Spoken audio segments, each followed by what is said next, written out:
এই আখলাক এমন একটা জিনিস, সে আপনাকে অধঃপতনের অতল তলে নিয়ে যাবে।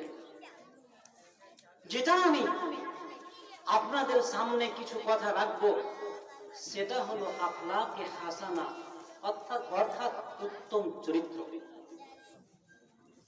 তাই আমাদের কাছে যেই নবীকে, অন্তিম ঋষিকে অবতীর্ণ করা হয়েছিল, তাকে উত্তম কোয়ালিটির এ ক্লাসের চরিত্র দিয়ে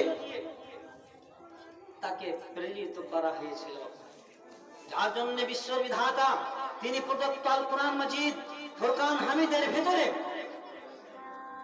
এটা সমগ্র বিশ্ববাসীকে জানিয়ে দিয়েছেন, লাকাদ কানা লাকুম ফি রাসূলিল্লাহি উসওয়াতুন হাসানা।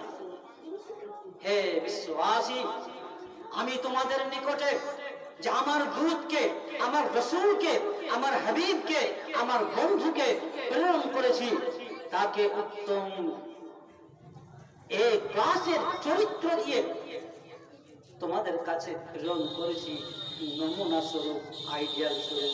তাই যদি তোমরা তাকে প্রতিফলিত করো, তাকে যদি তোমরা মেনে চলো, তোমাদের জীবন ধন্য হয়ে উঠবে। এই জীবনে তোমরা সুনামের পাত্র হবে, এবং এই জীবনের পরে যে একটা জীবন, অনন্ত অনাদির জীবন, সেই জীবনে তোমরা সুখময় স্থান লাভ করবে। তাই তো বিশ্ব অরণ্য নেতা তিনি বলেছেন, বৈস্তুনি উতাম্মিমা মাকারিমাল আখলাক। আমি প্রেরিত হয়েছি ধরির ধরায় পৃথিবীতে, যে আমি আমার যে উত্তম চরিত্র এটাকে তোমাদের কাছে পৌঁছে দেব, তোমাদের কাছে নমুনা হিসাবে পেশ করব। তাই তোমরা এই রঙে রঙে যাও। যার জন্যে আপনাদের শোনা আছে বহু কথা জানা আছে।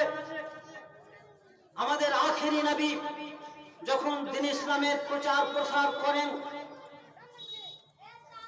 মুসলিমরা এমন কোন কষ্ট, এমন কোন দুঃখ, এমন কোন জ্বালা যন্ত্রণা, এমন কোন ব্যথা ছিল না যে ব্যথায় ব্যথিত, দুঃখে দুঃখিত মুসলিমদেরকে করে ছেড়েছিল। আজকে দেখুন, আপনাদের জানা আছে, শোনা আছে বহু কথা, তারপরে ইসলামী বৈঠক, ইসলামী সভা, ইসলামী আলোচনা যে হয়, আপনার ঈমানকে তাজা করা হয়।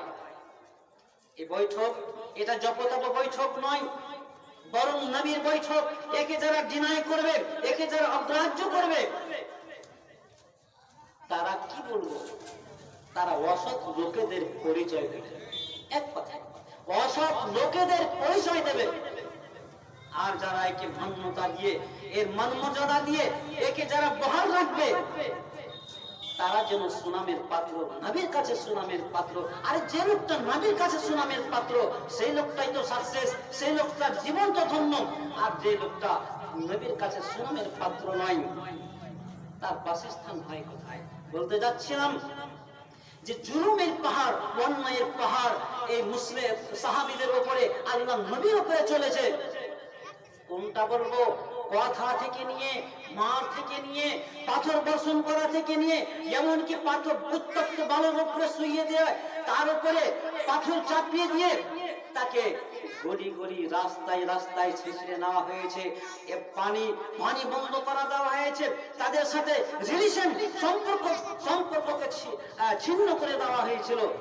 তথাপি আমাদের আখিরি নবীর যে চরিত্র, কি ব্যবহার, সেগুলোকে খণ্ডন করেছিলেন। তাই তো তিনি বলেছেন, সিলমান কাতাত ওয়াফু আম্মান যালামা। নবী আলাইহিস সালাতু ওয়াস তাসলিম সাহাবায়ে কিরামদেরকে সামনে রেখে বলেছেন, হে আমার সঙ্গী মুসলমানেরা, সিলমান কাতাত, আরে যারা তোমার সাথে সম্পর্ক ছোট করতে চাইবে, তোমার সাথে যারা সম্পর্ক ছিন্ন করতে চাইবে, আরো তুমি তাদের তোমার বক্ষস্থলে তাদের জড়িয়ে দাও, আরো তুমি কাছে করো। এবং যারা তোমার উপর অত্যাচার জুলুম করে বসবে, তাদের তুমি ক্ষমা করে দাও, তাদের তুমি মাফ করে দাও। এর প্রমাণ যখন ফতেহ মক্কা হলো, আমি আপনাদের ইশারা দিলাম, এমন কোন জুলুম ছিল না, এমন কোন অন্যায় ছিল না যে অন্যায়ের শিকার নবীজি হননি, সাহাবায়ে কেরামেরা হননি। তারপরে যখন ফতেহ মক্কা হলো, ফতেহ মক্কাতে আল্লাহর নবীর সাহাবীরা তারা তো একবার আনন্দে আত্মহারা হয়ে, তারা তো আনন্দে আত্মহারা হয়ে এক কথাই বলেছিলেন, আল ইয়াউমু ইয়াউমুল মালহামা, হে আমাদের আখিরি নবী অন্তিম ঋষি, আজকে তো প্রতিশোধের দিন। তারা তো আমাদের উপরে জুলুমের পাহাড় চালিয়েছে, ইস্তিমজুলুম চালিয়েছে, আমাদেরকে কত রকমের না কষ্ট দিয়েছে, আজকে আমরা কাবু পেয়েছি, আজকে তো তারা বেচারা তো আমাদের হাতে। ও কি দয়ার কান্ডারি, দয়ার কান্ডারি, তিনি বলছেন না না, আল ইয়াউমু ইয়াউমুল মারহামা, আর আজকে দয়া বর্ষণ করার দিন, আজকে দয়া বর্ষণ করার দিন। তাই নবী আলাইহিস সালাতু তাসলিম তাদেরকে সামনে রেখে বলেছেন, আনতুম তুলকা, আমি তোমাদেরকে আজকে ছেড়ে দিলাম। তাই তো কথিত আছে, কবি লিখেছেন, আরে ইউ তো মোহব্বত কে দরিয়ে বহা দিয়ে, यूं तो मोहब्बत के दरिए बहा दिए, दिल उसका भी छीना जो सर लेने आए।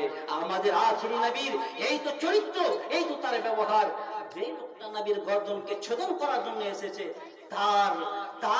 তাকে উত্তম চরিত্র দিয়ে তাকে এমন একটা ব্যবহার দেখিয়েছেন যে তাকে নিজের কাছে করে নিয়েছেন।